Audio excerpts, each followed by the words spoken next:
I'm excited to talk to you about this because of Bethlehem Live event. This book has meant so much to so many people. So, talk about bringing this to a live audience in theaters just in time for Christmas. What inspired this?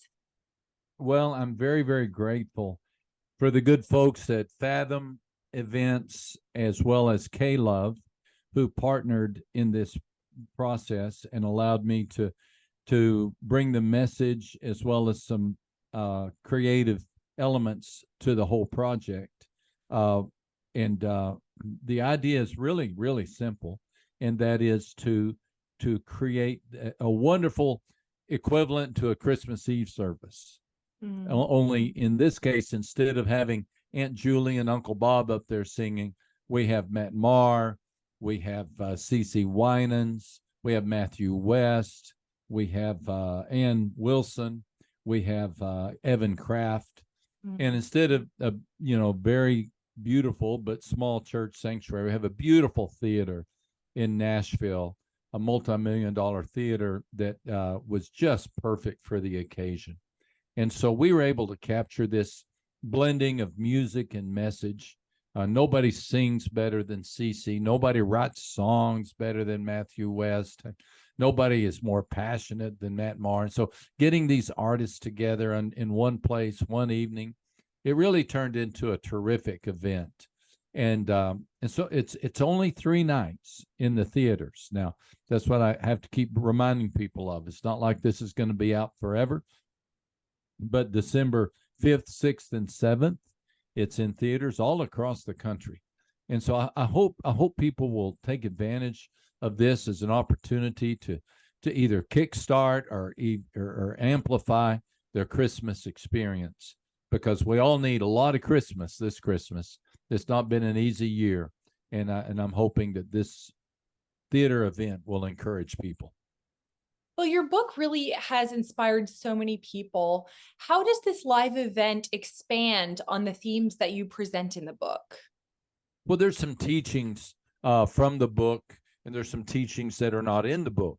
And then, of course, the music is an added element. And then just the stage setting, filmed in front of a live audience, wonderful interaction with the people. We even have some children in the event. You can't have a Christmas service without asking children what Christmas means. And so that's a real humorous and delightful part of the evening. I think also the fact that it's in a theater lends itself to be an event where that is perfect for inviting your friends, your family, maybe people who wouldn't want to go into a church sanctuary, but they love Christmas, they love Christmas music. This is a great event to use to bring people to. I know one guy who told me he's bought out a whole theater one evening. He's taken this entire staff, inviting them. Of course, most of us can't do that. Very few people could afford to do that, but we could maybe bring a friend or two, or a mother-in-law or father-in-law, bring our kids. It's a wonderful family event. So I think it'll serve an important purpose in helping us. And I do think that this year's been tough. We've got the war in Ukraine, and now we've got Israel and Gaza, which has just turned into such a complicated and horrible bloodbath. And then coming out of COVID and now heading into an election year, we need a good Christmas. We need to refocus on Christ, on what he did, and realize that he was born in the midst of chaos. And so he can come through the chaos of our world and be born anew. Yeah, absolutely. So, in your view, how does the Bethlehem story with its fumbles and awkwardness relate to our modern celebrations of Christmas? Every element of the first Christmas can be found in this Christmas. You think about it, how many people are dislocated, far off from home, or at least far off from the home they want to be. I'm sure that there are people who want to be somewhere else. Well, I'm sure Joseph and Mary wanted to be somewhere else. It was inconvenient. How many people are inconvenienced? Maybe they're in between jobs, or maybe they can't pay their bills. maybe they're sick. Joseph and Mary were terribly inconvenienced. I mean, the whole reason they were in Bethlehem was to pay a tax. So who wants to travel? And then who wants to pay a tax? And who wants to travel when you're, 9 months pregnant, when you're heavy with child? And then there was the oppression. We're living in a day of oligarchs and terrorists, in which they're on the news every day. Well, Herod was all of that. He heard about the baby Jesus, the king being born, and he set out to kill him. I mean, the result was a bloodbath, and it's just horrible. Yet out of that horrible moment, our Savior came into the world.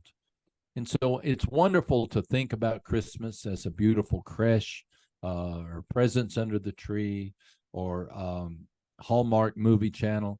But the truth is, Christmas for many people is just the opposite of that. And that's why we need to retell the real story of Christmas. Jesus was born in a time of global upheaval and personal challenge. And for people who find themselves facing the same, they'll find a friend in the story of Jesus. Max, how can parents, amid all the commercialism of Christmas, how can we teach our children about the true meaning of Christmas? Yeah, isn't that a great question? What a great question that is. The best way is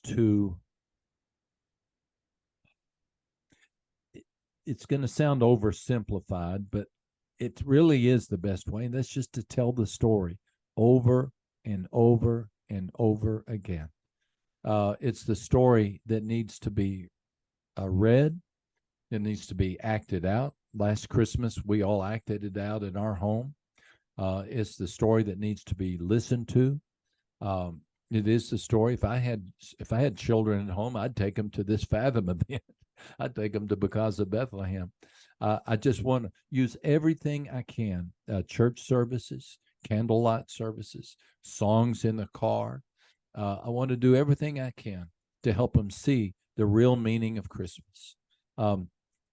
There needs to be some discipline exercised by parents, and limiting the number of gifts, or not letting the message of Christmas become just that, whatever that gift is. I'm not a Grinch. I'm not a Scrooge.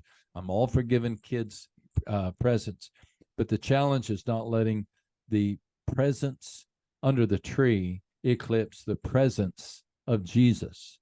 And each family has to navigate that on their own, and nobody gets it 100%, but that's our goal. I love that. Can you share with us any Lucado Christmas traditions? Well, I tell you what, this is a personal favorite for me, and that's Christmas Eve at church. I love to stand before the church and say something like, okay, all the traveling is done. The cooking hopefully is done. The shopping hopefully is done. The packages are wrapped. The tree is up. The decorations are up. The house is lit. Everything's done. Now it's time for us to do what we really need to do. And that's turn our attention to our Savior, Jesus Christ. And you could just kind of feel everybody say, okay, yeah. It's a battle. There's so many things pulling at our attention throughout the month of December. But I love that moment that we all finally turn our attention toward the baby Jesus, the first Advent, and then also prepare for the next Advent, the return of Christ. And so for me, that's the favorite moment of Christmas.